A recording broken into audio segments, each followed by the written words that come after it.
From the National Newsroom of the Canadian Press, I'm Rob Westgate.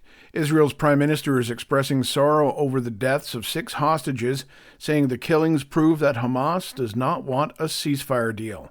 Benjamin Netanyahu issued the Sunday morning statement saying he was heartbroken to hear the news of the hostages' deaths.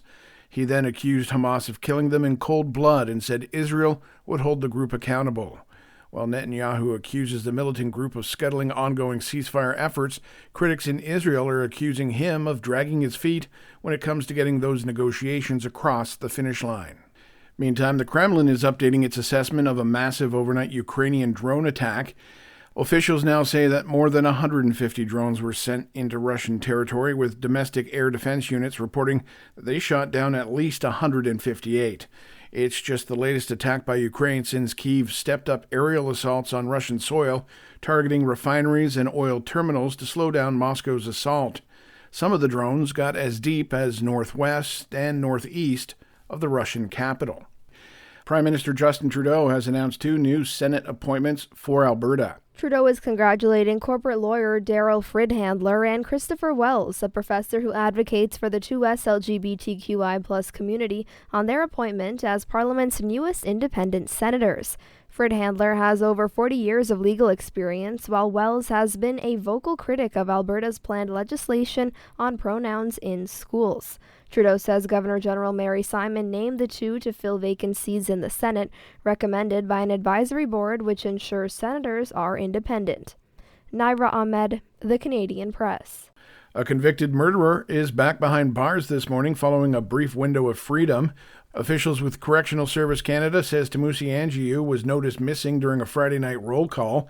In a bit of a twist, the 51-year-old inmate turned up Saturday morning, voluntarily walking back into the prison.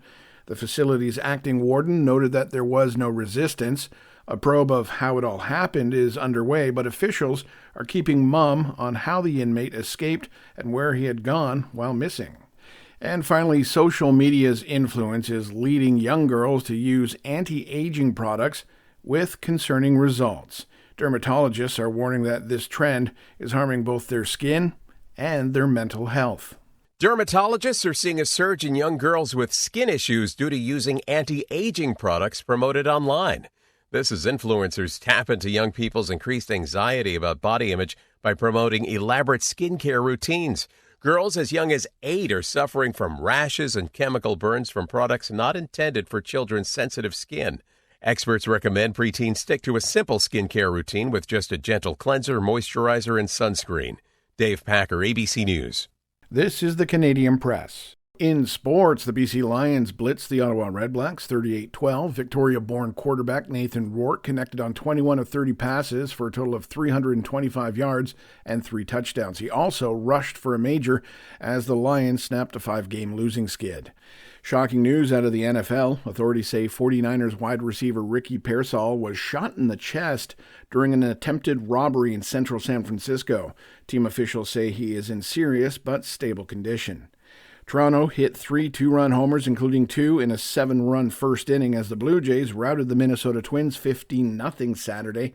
Meanwhile, Shohei Ohtani, Mookie Betts, and Freddie Freeman led off Saturday's game with consecutive home runs for the visiting Los Angeles Dodgers en route to an 8-6 win over the Arizona Diamondbacks. And Gabriel Diallo's impressive singles run at the U.S. Open is over, losing in 4 sets to the 14th-seeded Tommy Paul of the U.S. From the Canadian Press, I'm Rob Westgate. Thanks for listening. Don't forget to follow and subscribe. For more of today's top stories, visit thecanadianpressnews.ca.